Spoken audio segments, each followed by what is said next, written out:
तो चलिए बच्चों अपना पहला लेक्चर स्टार्ट करते हैं न्यूक्लियर एनर्जी का। न्यूक्लियर एनर्जी एक बहुत इंपॉर्टेंट सेगमेंट है। हमने स्पेस एक्सप्लोरेशन में एक्सॉम मिशन, गगनयान, चंद्रयान, मंगलयान सब पढ़े। अब बात आती है देश की सुरक्षा की, और देश की सुरक्षा में साइंस एंड टेक्नोलॉजी में एक बहुत इंपॉर्टेंट सेगमेंट आता है न्यूक्लियर का। न्यूक्लियर एनर्जी है क्या, कैसे बनाई जाती है? भारत ने अपने खुद के न्यूक्लियर वेपन्स बनाए हैं। वर्ल्ड में इकलौती कंट्री इंडिया है बच्चे जिसने खुद के अपने न्यूक्लियर वेपन्स बनाए थे। उन्होंने किसी की सहायता नहीं ली थी। बाकी विश्व की जितनी कंट्रीज हैं वो बिना सहायता के इस कार्य को नहीं कर पाए। तो आज साइंस एंड टेक्नोलॉजी के जिस सेगमेंट को हम पढ़ेंगे उसको बोलेंगे न्यूक्लियर एनर्जी। तो ये न्यूक्लियर एनर्जी कहाँ पे है? देखिए, हम बात न्यूक्लियर एनर्जी की कर रहे हैं तो ये थर्मल पावर प्लांट की जगह न्यूक्लियर पावर प्लांट होते हैं जिससे न्यूक्लियर एनर्जी जनरेट की जाती है, और ये ग्रीन एनर्जी मानी जाती है। तो ये बड़ी पॉजिटिव होती है। इसमें क्या होता है, एक आपका रिएक्टर होगा जिसके अंदर न्यूट्रॉन, प्रोटॉन, इलेक्ट्रॉन का गेम चलेगा। इसके बाद ये जब पावर जनरेट करेंगे तो एक इंजन रूम में इनकी एनर्जी को बनाया जाएगा, रखा जाएगा, संरक्षित करके फिर इसको वाटर वेपर बाहर करके ग्रिड में पावर दे दी जाएगी। तो देखने में तो बड़ा अच्छा लग रहा है। फिर यहाँ से आपके घर में लाइट आ गई, बढ़िया, आप मेरी क्लास कर रहे हो। लाइट नहीं आती तो आप क्लास नहीं कर पाते। ठीक, तो इसके बाद अब बात करते हैं न्यूक्लियर पावर किससे होती है। ये देखिए, न्यूक्लियर फ्यूजन होता है। इलेक्ट्रॉन, न्यूट्रॉन, प्रोटॉन, इन सब की प्रेजेंट में सब कुछ दिखाया और समझाया जाता है। Nuclear power is one of the use nuclear reaction to produce electricity. क्या करता है? इलेक्ट्रिसिटी प्रोड्यूस करने के लिए न्यूक्लियर रिएक्शन करता है। Nuclear power can be obtain from nuclear fusion. Nuclear power किससे ली जा सकती है? न्यूक्लियर फ्यूजन से आराम से ली जा सकती है। Nuclear decay, nuclear fusion reaction, ठीक है। प्रेजेंटली बहुत सारी इलेक्ट्रिसिटी न्यूक्लियर पावर से प्रोड्यूस होती है।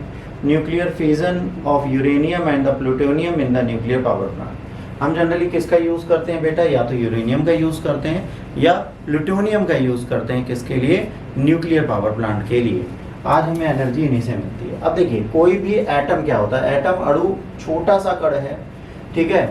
बिल्डिंग ब्लॉक्स उसके क्या होते हैं? मैटर के दो होते हैं, एक मैटर होता है, एक एंटी मैटर होता है। हम एंटी मैटर की बात नहीं कर रहे हैं, हम यहाँ पर बात कर रहे हैं एटम्स जो होते हैं स्मॉल चीजें होती हैं। हमारी बॉडी भी छोटे छोटे अणुओं से मिलकर बनी है, स्मॉल सेल से। इसमें क्या है? इलेक्ट्रॉन, प्रोटॉन और न्यूट्रॉन। क्या होता है? इलेक्ट्रॉन, प्रोटॉन और न्यूट्रॉन पाए जाते हैं, जिसमें न्यूट्रॉन और प्रोटॉन तो बेटा आपके किस में पाए जाते हैं? न्यूक्लियस में, और इलेक्ट्रॉन ऊपर पाए जाते हैं। तो यहाँ पर एक न्यूट्रल होगा, प्रोटॉन और इलेक्ट्रॉन और न्यूट्रॉन में एक नेगेटिव चार्ज में होगा, एक पॉजिटिव चार्ज में होगा। उसके थ्रू बच्चों इसको किया जाता है। अब देखिए, अगर एटॉमिक स्ट्रक्चर की बात करें, जो मैंने कहा नेगेटिव पॉजिटिव होगा, तो जो इलेक्ट्रॉन है वो नेगेटिव है, प्रोटॉन पॉजिटिव है, इसीलिए नेगेटिव पॉजिटिव पे चक्कर लगाता है। और न्यूट्रॉन न्यूट्रल है, इससे हमें कोई फर्क नहीं पड़ता। हाँ, नंबर ऑफ इलेक्ट्रॉन और नंबर ऑफ प्रोटॉन क्या बनाता है? Atomic structure. एटॉमिक स्ट्रक्चर में क्या देखा जाता है? कितने इलेक्ट्रॉन है, कितने प्रोटॉन है। बट इसी में न्यूट्रॉन जोड़ दिया जाए तो क्या बन जाएगा? मास। एटॉमिक नंबर सेम होता है किसी भी आइसोटोप में, एटॉमिक नंबर सेम होगा। जितने भी प्रोटॉन होंगे, ठीक है, उतने ही इलेक्ट्रॉन। पहली से दिमाग में भर लो, जितने भी प्रोटॉन होंगे एग्जैक्टली सेम इलेक्ट्रॉन होंगे। अगर कहीं पर 12 लिखा है तो इलेक्ट्रॉन भी 12 होंगे और प्रोटॉन भी 12 होंगे। बट मास नंबर बदलेगा, क्योंकि वहां नंबर ऑफ प्रोटॉन कौन से वाले? ये जो न्यूक्लियस है, number of proton plus neutron को जोड़ दिया जाएगा। यहाँ पे क्या जोड़ा जाएगा? Proton plus neutron. तो जितने ज्यादा प्रोटॉन न्यूट्रॉन होंगे, इनके नंबर बराबर भी हो सकते हैं अगर नंबर ऑफ प्रोटॉन है, न्यूट्रॉन है ही नहीं। अगर न्यूट्रॉन्स हैं तो उनको जोड़ा जाएगा, उनको देखा जाएगा। अब ये देखिए, मास नंबर लिखा है C12। C12 का मतलब क्या हो गया? ये मास नंबर है। अब यहाँ पे एटॉमिक नंबर लिखा है 6, तो इससे हमें क्या पता चल गया? यहाँ पे नंबर ऑफ प्रोटॉन 6 होंगे और नंबर ऑफ न्यूट्रॉन भी 6 होंगे। अगर यहाँ 14 लिखा होता तो नंबर ऑफ न्यूट्रॉन जो थे वो 8 हो जाते। इस तरीके से इनको देखा जाता है। देखिए, यहाँ पे लिखा हुआ है, अगर एक ही इलेक्ट्रॉन, एक ही प्रोटॉन है तो उसका मास नंबर 1 रहेगा। बट अगर एक इलेक्ट्रॉन, एक प्रोटॉन, एक न्यूट्रॉन है तो उसका मास नंबर 2 हो जाएगा। यहाँ पे न्यूट्रॉन बढ़ जाएंगे तो उसका मास नंबर 3 हो जाएगा। बट यहाँ जितने इलेक्ट्रॉन होंगे, प्रोटॉन उतने ही होंगे। इसमें हम कोई भी बदलाव नहीं कर सकते। फिर से समझ लीजिए, मैंने जो समझाया, मैंने समझाया एक न्यूक्लियस होता है, न्यूक्लियस होती है, जिसकी हम बात करते हैं। इस न्यूक्लियस में यहाँ पे जब हम इसे देखते हैं,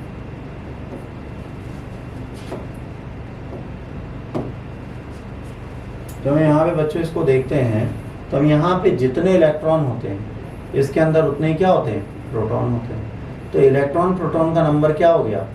सेम हो गया। बट यहाँ पे न्यूट्रॉन भी पाए जाते हैं।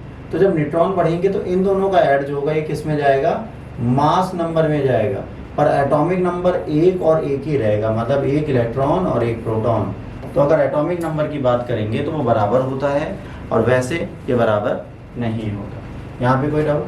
Isotope are the members of a family of an element, all have the same number of protons, मतलब एटॉमिक नंबर, ये जो प्रोटॉन है वो सेम नंबर में, ये नहीं बदलेंगे, ठीक है, ये आइसोटोप्स हैं। बट मास नंबर बदलेगा। देखिए हाइड्रोजन में प्रोटॉन इलेक्ट्रॉन एक ही पाया जा रहा है इन सब में, बट हाइड्रोजन 2 में क्या हो रहा है, हाइड्रोजन 2 ड्यूटेरियम में न्यूट्रॉन एक आ गया, ट्राइडियम में 2 आ गए। तो न्यूट्रॉन का नंबर बढ़ सकता है, पर आपके प्रोटॉन का नंबर और इलेक्ट्रॉन का नंबर एग्जैक्टली सेम रहेगा। ये आपको याद रखने की यहाँ पर आवश्यकता है। इसके बाद जैसे यूरेनियम आपके सामने लिखा है, यूरेनियम में क्या लिखा है, बहुत ध्यान से देखो, क्या लिखा है, 238 और 92। तो 92 क्या हो गया बच्चों, 92 इलेक्ट्रॉन का नंबर है और 92 ही किसका नंबर है, प्रोटॉन का। तो न्यूट्रॉन कितने बचे, 238 माइनस 92। जब 238 से माइनस 92 करो, यहाँ वाले में 235 से माइनस 92 करो, यहाँ वाले में 233 से माइनस 92 करो, तो देखिए एटॉमिक नंबर सबका सेम है, पर मास नंबर बदल रहा है। तो मास नंबर बदल रहा है, तो अगर आपको न्यूट्रॉन के नंबर्स निकालने हैं तो क्या करना पड़ेगा, इस एटॉमिक नंबर से इसको माइनस कर दीजिए, तो आपको पता चल जाएगा कितने न्यूट्रॉन वहाँ पर हैं। तो ये क्या बता रहा है, ये बता रहा है नंबर ऑफ न्यूट्रॉन कितने, माइनस करने के बाद। यहाँ तक कोई समस्या, कोई समाधान नहीं समझ आ रहा हो तो पूछ लें विशेष लोग के इंसान। अब आइसोटोप ऑफ यूरेनियम, 3 आइसोटोप होते हैं, ठीक है। एक होता है यूरेनियम 238, ये फर्टाइल, यूरेनियम 235 फिजाइल है, यूरेनियम 233 फिजाइल। अब बात आती है भाई 9th 11th तक हमने पढ़ लिया सर, ये फिजाइल फर्टाइल का तो कॉन्सेप्ट ही टीचरों ने नहीं पढ़ाया। तो ये रियल में पढ़ाना चाहिए। अगर आप कभी न्यूक्लियर साइंटिस्ट बनना चाहते हो और अगर आपको यही नहीं पता तो आपने स्कूलिंग की कैसे। अगर आपने स्कूलिंग की है और आपको ये चीज़ नहीं पता तो कहीं ना कहीं तो हमने गलत पढ़ा ना भाई। अगर सही से पढ़ते तो कोई समस्या होती ही नहीं, बट हमने उसे सही से नहीं पढ़ा, इसलिए हमारे पास समस्याएं हैं। तो आइए इसके बारे में भी जान लेते हैं भाई, क्या होता है फर्टाइल, क्या होता है फिजाइल। ठीक, फर्टाइल मटेरियल क्या होता है, फीजनेबल होता है, ठीक है। अभी क्या करेगा, कैसे करेगा, मान लीजिए एक व्यक्ति ये खड़ा है, इस पर जब बॉम्बार्डिंग करेंगे तो एक नए फीजेबल मटेरियल में कन्वर्ट हो जाएगा, फिर ये एनर्जी बनाएगा। फिजाइल मटेरियल जो होता है ये अपने आप पावर को जनरेट करता है, इसमें हमें दूसरा कन्वर्ट करना पड़ता है मटेरियल, उसके बाद ये काम करते हैं। इसको लेमैन की भाषा में समझाते हैं। कहाँ पे समझाएं, पहले पेज देखें, कोई खाली है, हाँ चलो यहाँ पे। फर्टाइल मटेरियल क्या कहता है, फर्टाइल मटेरियल कहता है कि भाई ये मैं हट्टा कट्टा खड़ा हूँ, बट अगर तुम मुझे मारने आओगे, है ना, अगर तुम मुझे मारने आओगे तो मैं क्या करूँगा, कहता भाई मैं पिटूंगा, जब एनर्जी आएगी तो मैं एक दूसरे व्यक्ति में बदल जाऊंगा। मतलब कहा कि मुझे मत पीटो, मेरी शक्ति मत खत्म करो, मैं तुम्हें अपने से एक और इंसान निकाल के दे रहा हूँ, तुम उस पर स्ट्राइक करना, वो मदद करेगा। तो इसमें क्या होगा, पहले ए को पीटा जाएगा, ए क्या करेगा, बी मटेरियल में कन्वर्ट हो जाएगा, फिर ये बी मटेरियल टूट के एनर्जी देगा। If anyone strike me I will make another element and that element do fusion. Uranium 238 कहता है कि अगर किसी ने मेरे ऊपर बॉम्बार्डिंग की तो मैं यूरेनियम 238 में बदल जाऊंगा, ठीक है। और यूरेनियम 238 फिर किस में बदलता है, प्लूटोनियम 239। अब यहाँ पे क्या हुआ, पहले यूरेनियम 238 पे बॉम्बार्डिंग करो, इसके बाद फिर इसकी न्यूट्रॉन की बॉम्बार्डिंग किस पे करो, प्लूटोनियम 239 बन जाएगा, फिर इस पे करो, ये आपका एनर्जी है। तो ये प्रोसेस थोड़ा लेंदी और बड़ा हो जाता है, बट सबसे ज़्यादा प्रोसेस यही फॉलो हमारी कंट्री करती है, क्योंकि ये प्रोसेस हमारे लिए थोड़ा इजी पड़ता है। फिजाइल मटेरियल क्या कहता है, फिजाइल मटेरियल कहता है अगर कोई मेरे पास आया तो मैं इसे डायरेक्टली हैंडल कर लूँगा। इसको जब कोई आता है बॉम्बार्डिंग करना, क्या तो मार दो भैया, मैं एनर्जी खुद दे दे रहा हूँ, मुझे कोई दिक्कत नहीं। ये किसी के ऊपर डिपेंडेंट नहीं है। बट जो फर्टाइल मटेरियल है, फर्टाइल है ना, फर्टिलिटी है ना उसके अंदर, ये किसी को पैदा कर सकता है, तो इसने पैदा कर दिया, एक नया आदमी पैदा कर दिया कि भाई इससे तुम्हें जो करना है करवा लो, हम तो ना कर पाएंगे। ठीक, तो फिजाइल फर्टाइल समझ में आया क्या हुआ। किसी को डाउट है फैजाइल और फर्टाइल में बच्चों? किसी को फैजाइल और फर्टाइल में डाउट है? जल्दी से पूछो फिर आगे चलें, क्योंकि ये साइंस टेक का पोर्शन है बेटा, समय लेगा। पूछिए, किसी को कुछ पूछना है? फर्टाइल और फैजाइल मटेरियल में कोई भी डाउट है, पूछना है तो पूछ लीजिए। किसी को कोई डाउट? नहीं?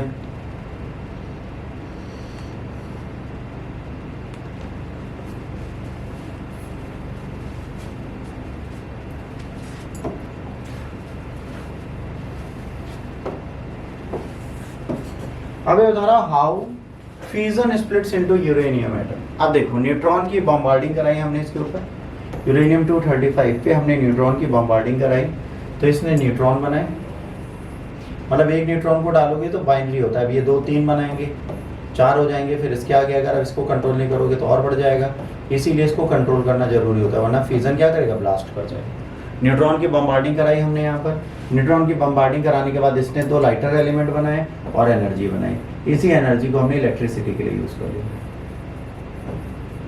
इसी एनर्जी को हमने किसके लिए यूज कर लिया बच्चों? इलेक्ट्रिसिटी के लिए यूज कर लिया। ठीक। अब फर्टाइल मटेरियल में क्या हुआ, इन्होंने क्या किया, इन्होंने बॉम्बार्डिंग की न्यूट्रॉन की, पहले इस पे यूरेनियम 238 पे, फिर यूरेनियम 238 कन्वर्ट हो गया किसमें, प्लूटोनियम 239 में। प्लूटोनियम 239 को फिर हमने फ्यूजन किया, फिर इसका जब फ्यूजन किया, न्यूट्रॉन की बॉम्बार्डिंग की, तो इसने न्यूट्रॉन बनाए, एनर्जी बनाई और लाइटर एलिमेंट्स बनाए। तो काम सेम है, बस 2 सेगमेंट में बढ़ गया। पहला सेगमेंट आपका ये था, इसको हमने कन्वर्ट करके इसमें डाल दिया। ठीक। जब भी हम इस पे बॉम्बार्डिंग करते हैं तो ये क्या करता है, ये 239 में कन्वर्ट हो जाता है, और जब ये 239 में कन्वर्ट हो जाता है तब ये क्या करता है, न्यूक्लियर एनर्जी को यूज करा सकता है, वरना ये नहीं करता। आइसोटोप ऑफ द यूरेनियम का मतलब क्या होता है, यूरेनियम 92 है, आपको पता है ये क्या है, उसके एटॉमिक नंबर है। तो यूरेनियम 238 की अगर हम बात करें तो इसमें जो कंसंट्रेशन है वो है 99.3% और यूरेनियम 235 में है 0.7%। अब प्रॉब्लम क्या है, ये फैजाइल मटेरियल नहीं है, ये फर्टाइल मटेरियल है और ये फैजाइल मटेरियल है। तो हमें क्या चाहिए, हमने फैजाइल मटेरियल चाहिए ना जो जल्दी से हमें एनर्जी दे दे। तो हम क्या करेंगे, यूरेनियम 235 को एनरिच करेंगे, हम इसके आइसोटोप्स बढ़ाएंगे, मतलब ये जो इसकी एनर्जी है वो यहाँ शिफ्ट करेंगे। ये कैसे शिफ्ट कर सकते हो, ये कैसे शिफ्ट कर सकते हो, बिल्कुल कर सकते हो। किसी चीज को गर्म किया है कभी, ऐसे जब इसको ये बॉम्ब वो हीट करेंगे तो ये आइसोटोप दूर दूर भाग जाएंगे इसका, बस यहाँ से उठा के इसमें डाल देंगे। तो ये जो 0.7 है इसको हम 80% तक ले जा सकते हैं, इससे निकाल। तो इसको एनरिच करने को बोलते हैं आइसोटोप एनरिचमेंट। ठीक है, आइसोटोप एनरिचमेंट जब हम कर लेते हैं तो ये क्या करता है, फैजाइल मटेरियल होता है जो थर्मल प्लांट में बहुत अच्छे से यूज हो सकता है। ठीक। The process by which relatively abundance of the isotope given element alter this producing a form of element that has been enriched into the particular isotope and depleted to the other isotope form। अब ये percentage कोई भी हो सकता है, 20% भी हो सकता है, 10% भी हो सकता है, 40% भी हो सकता है, ये तो सोली डिपेंड करता है सामने वाला कितना करेगा। ठीक है। अब न्यूक्लियर फ्यूजन और न्यूक्लियर फ्यूजन में क्या अंतर होता है, फ्यूजन कहाँ होता है, सूरज के अंदर होता है। ये क्या करता है, ये 2 छोटे मटेरियल ब्लास्ट करके बड़ा मटेरियल बनाता है, फिर एनर्जी जनरेट करता है। हम क्या करते हैं, हम छोटे मटेरियल को टकराते हैं, बड़े मटेरियल की जगह छोटे ही मटेरियल बनते हैं, इनको एब्जॉर्ब कराते हैं और इसी से हीट लेते हैं। तो हमारे यहाँ होता है फ्यूजन और सूरज में होता है फ्यूजन। याद रखना, फ्यूजन फ्यूजन दोनों अलग वर्ड हैं, इनमें कभी कंफ्यूज मत होना। सूरज में क्या होता है, 2 छोटे पार्टिकल में कन्वर्ट होता है, कैसे, बड़े पार्टिकल्स हैं यहाँ पे क्या है, 2 डिफरेंट टाइप ऑफ रिएक्शन है। एटॉमिक बॉम्ब बिल्कुल अलग है, लाइटर एटम्स बनाते हैं। फ्यूजन क्या करता है, 2 और छोटे एटम फ्यूज करते हैं टुगेदर और बहुत बड़ा हैवियर एटम बना देते हैं, है ना। यहाँ पर क्या जाता है, यहाँ पर जाता है ड्यूटेरियम एंड ट्राइटियम, ये दोनों जब फ्यूज करते हैं तो बड़ा पार्टिकल बना देते हैं, इसीलिए सूरज में लगातार ब्लास्ट होता है।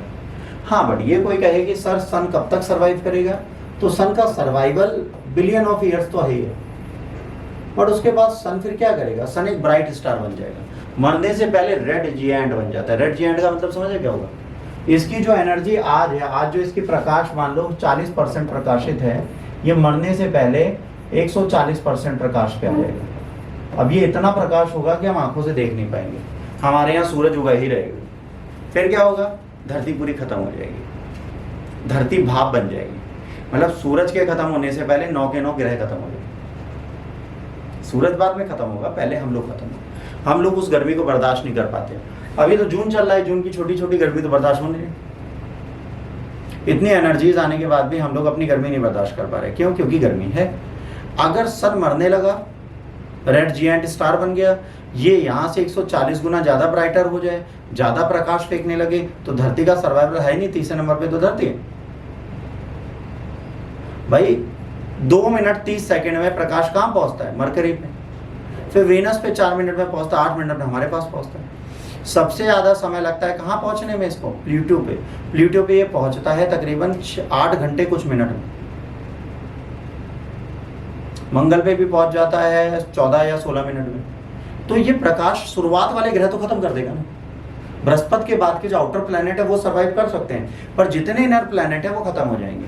तो ये फ्यूजन का गेम होता है, ठीक। जहां फ्यूजन होता है वहां पे मटेरियल खत्म होता है, क्योंकि ये दोबारा सेम मटेरियल में कन्वर्ट नहीं होता।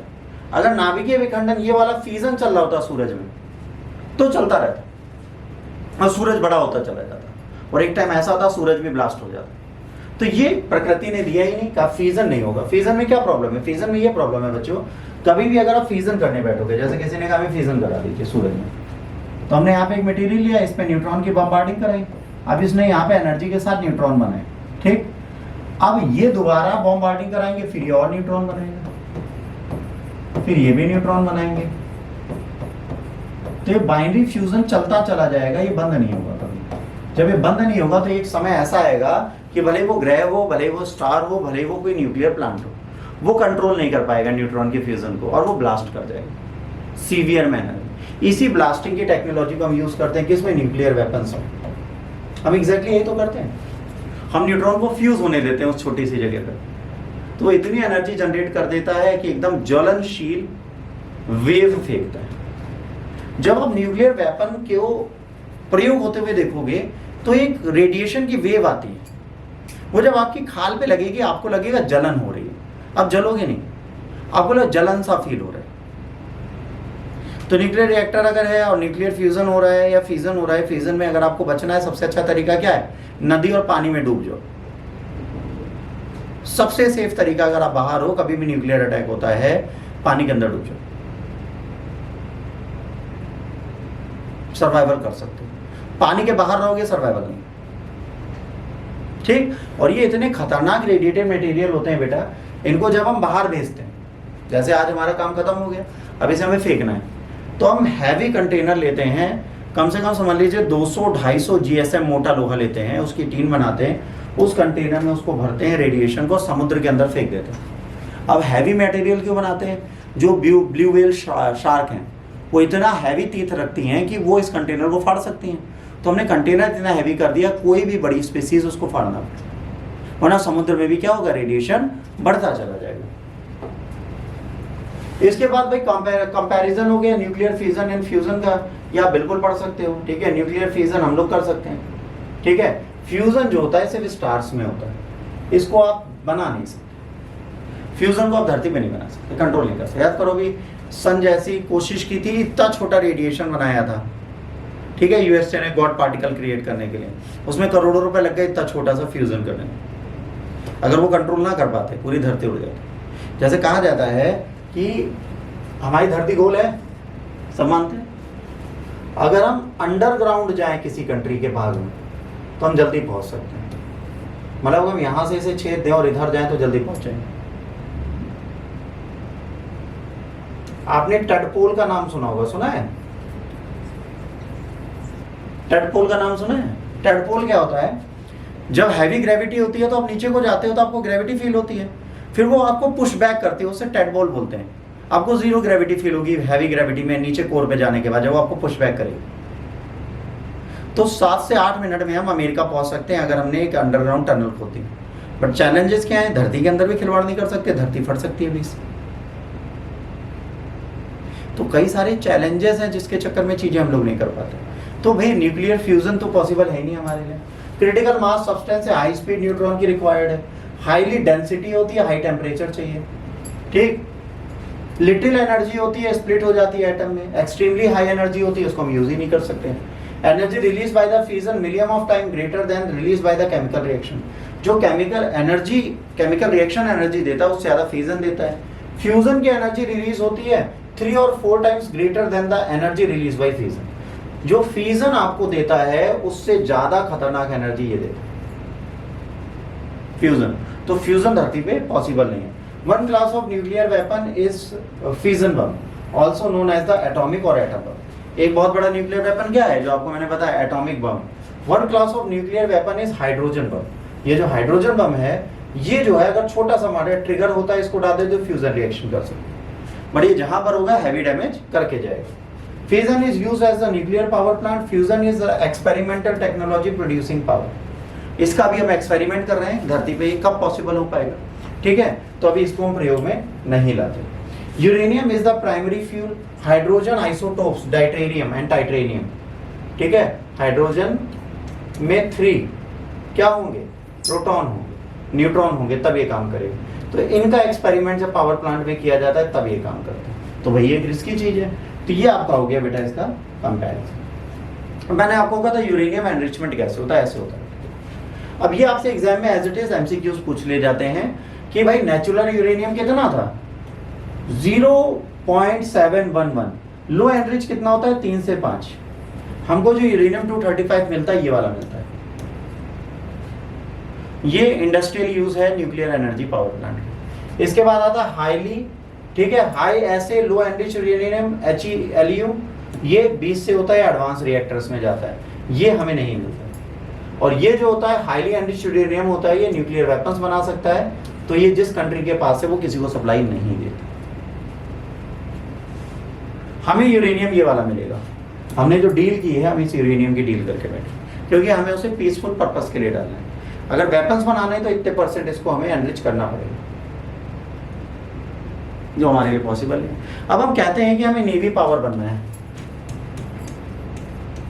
नेवल पावर बनने के लिए सबसे पहले पता है क्या चाहिए, न्यूक्लियर रन सबमरीन्स। हमारे पास न्यूक्लियर फ्यूल बेस्ड सबमरीन कितनी है, कौन बताएगा?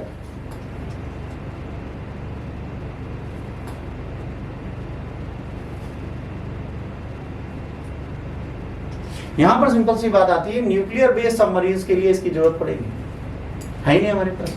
हम दूसरी कंट्री से मांगते हैं, हम आज भी अलग तरीके से काम कर रहे हैं। अब देखो यहाँ पे क्या होता है, फ्यूल।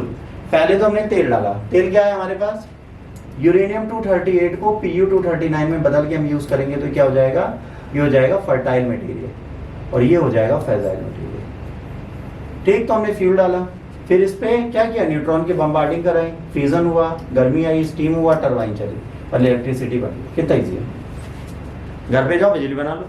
देखने में तो इतना ईजी लग रहा है, बट एक्चुअली इतना ईजी है नहीं।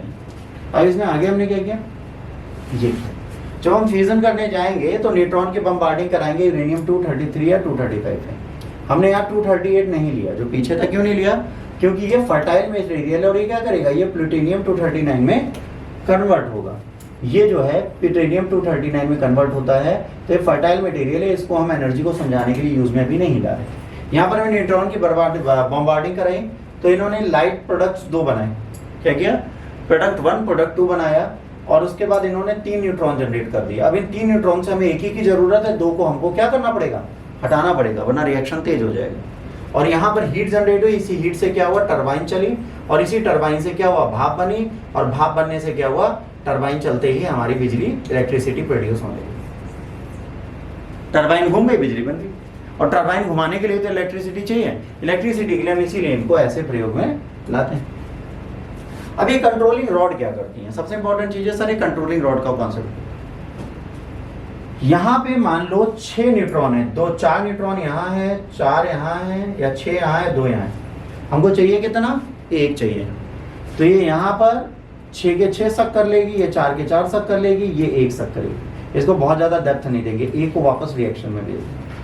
अगर आ गए उसके बाद इसको हम ऊपर कर देंगे कंट्रोलिंग रॉड को, तो यहाँ न्यूक्लियर रिएक्शन होने लगेगा। अब प्रश्न आता है, अगर हमें न्यूक्लियर फ्यूजन उस दिन बंद करना है, हमें घर जाना है, हमारी छुट्टी हो गई, ठीक है, हमारे घर वालों ने कहा बेटा आ जाओ, बढ़िया बिरयानी बन रही है, सब लोग खाएंगे बैठ के, वेज बिरयानी नॉन वेज, और बिरयानी खाएंगे, बढ़िया लस्सी पियेंगे। आप कह रहे हो पापा रिएक्टर चल रहा है, पापा कह रहे हैं बंद करके आ जाओ, तो क्या करोगे? ये कैसे रुकेगा? ये जो फ्यूजन चल रहा है इसको रोकने का तरीका क्या है? सिर्फ ये, अगली सर्कल में न्यूट्रॉन को बॉम्बार्डिंग से हटा दो। अब अगर एक भी न्यूट्रॉन नहीं जाएगा, रिएक्शन नहीं होगा। तो इन्होंने क्या किया, जब ये कंट्रोलिंग रॉड पूरी तरीके से यहां पे आ जाएगी तो क्या होगा, न्यूट्रॉन का पूरा सक्सेशन ये कर चुके होंगे, जब उसे सक कर चुके होंगे तो एक भी न्यूट्रॉन इनके सामने नहीं रह जाएगा। तो क्या होगा, चेन रिएक्शन रुक जाएगा, और जब चेन रिएक्शन रुक जाएगा तो न्यूक्लियर एनर्जी बननी, प्रोड्यूस होनी रुक जाएगी, और हमारा थर्मल पावर प्लांट या न्यूक्लियर पावर प्लांट क्या होगा, काम करना बंद कर देगा। यहाँ तक किसी को कोई डाउट?